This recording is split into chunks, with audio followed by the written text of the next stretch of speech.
Welcome to this week's Global Quickie. I'm Michael Brooks. Each week on the Global Quickie, we take an international story, break it down for you, give you some greater context for understanding it. On this week's Global Quickie, if you've been reading the Western media, you might be asking the question, are women coming to power in Saudi Arabia? Well, not exactly.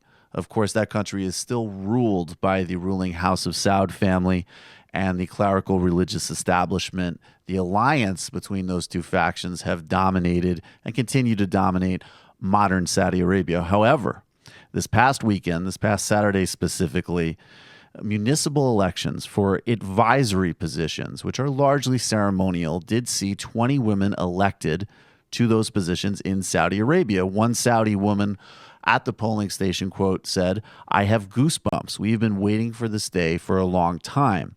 And indeed, in Saudi Arabia, women are still not allowed to drive. They can't make decisions in terms of travel plans or accepting jobs without permission from brothers, fathers, or husbands. Clearly, the situation there is still drastically and radically retrograde when it comes to women's rights. However, it is interesting that we're bypassing some of these other steps and going straight to participation in politics. Of course, Saudi Arabia is far from democratic. These positions are merely advisory. However, in the Saudi system, advisory and consultative positions are actually taken somewhat seriously in terms of resolving domestic, local, and regional problems in that country. So, is this radical reform?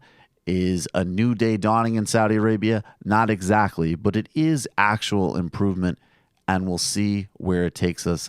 I'm Michael Brooks, and this is this week's Global Quickie.